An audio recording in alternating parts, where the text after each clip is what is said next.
olwaleero akwatidde ekibiina ki NUP Bendera mu kalulu k'omukulembeze w'eggwanga era nga yakulira ekibiina kino Robert Kyagulanyi asibye mu disitulikiti bbiri okuli Kyankwanzi ne Kiboga ng'akuyega abalonzi. Ono n'asookedde mu disitulikiti y'e Kyankwanzi era nga ayogeddeko n'abalonzi mu bifo eby'enjawulo. Ekyankwanzi ono asoose mu konstituensi y'Entwetwe n'adda mu ggombolola y'e Butemba bw'atyo ne yeeyongerayo okutuuka mu ttawuni gy'akubye olukuŋŋaana ku kisaawe ky'ebikoma. Kyagulanyi tagenda tuwa ssente naye tagenda kukkiriza muntu atubba ssente zaffe. Abaffe sabbuuni gw'ogula akakaaga bwe bamusala ne boonoomugula 13,000 13,000 tuba tetuzitadde mu nsawoyo. Amasannyalaze uniti ya 1000 twabagambye olumala okulayira tugisalirawo ng'edda ku 5 okuba tetukutadde ssente. Kyankwanzi mwe muli ettendekero ekkulu erya gavumenti erimanyiddwa nga National Leadership Institute. Kyokka abakulu mu NUP bagamba nti ettendekero lino livuddemu ebiteeso bingi ebikuumidde Pulezidenti Museveni mu buyinza. Balowooza nti abantu b'omu Kyankwanzi balina okuba basaali mu kulwanirira enkyukakyuka ebbanga gye banoonya. Uganda balowooza nti Kyankwanzi mwe temuyina nguudo mbi. Tebamanyi nti namwe muyina amalwaliro omutali ddagala. Tebamanyi nti amasomero gammwe gali bubi temuyina n'abasomesa. Tebamanyi nti n'Ekyankwanzi abavubuka mu bungi bwammwe temuyina mirimu. Tebamanyi nti eno wajjudde enfuufu olw'ebyo bye balaba ku TV.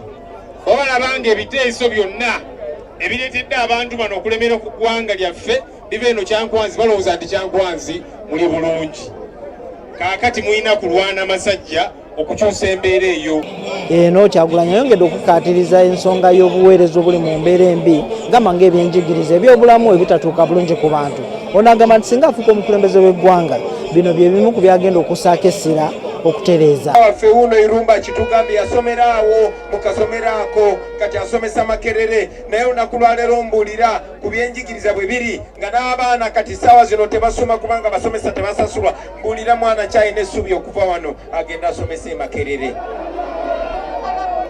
Gibadde emyaka 40 bamaama ne bataata ng'ebyenzijanjaba byongera kudda mabega. Kituufu nti nno abantu b'Ekyankwanzi temuyina hospital.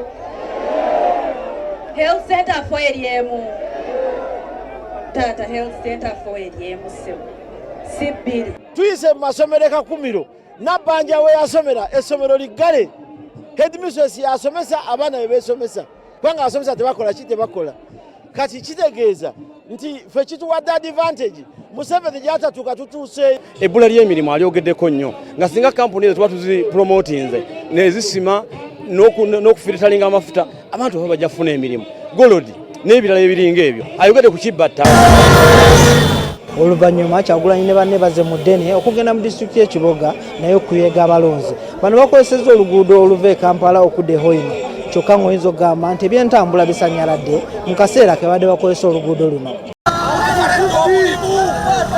Kyagulanyi olukuŋŋaana lw'ekiboga alukubye ku kisaawe kya Bamusuuta era nga wanayogedde ku nsonga ez'enjawulo gamba nga bwagenda okusesera mu kulwanirira eddembe ly'abantu. Tuzobba kubira tooki mu Uganda empya omanye kyolonda omanye nti bw'olonda Kyagulanyi ne NUP oba olonze Uganda mpya bw'oba olwanirira ensonga eno bw'oba olwanirira akaluluko oba olwanirira ki.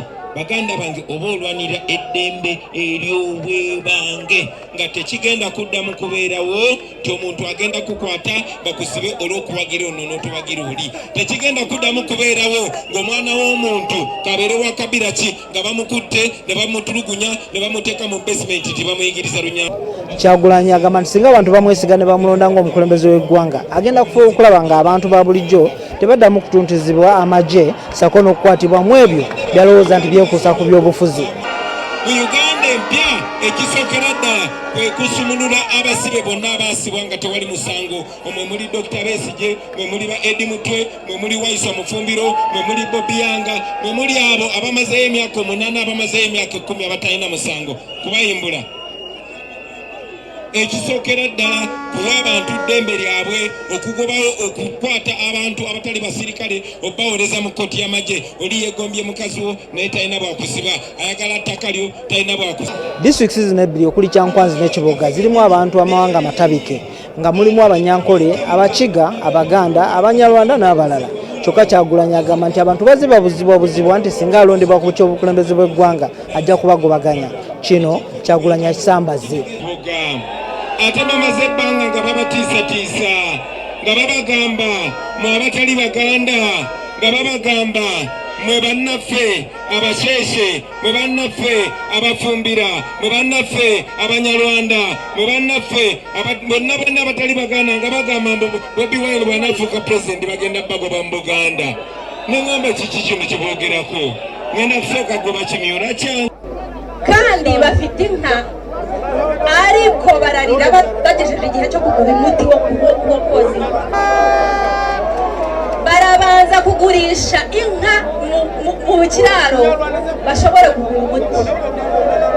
Nibyo mushaka? Ntabwo ari byo mushaka. Rero aho uri bushange hambure Mamvuri ukora iki?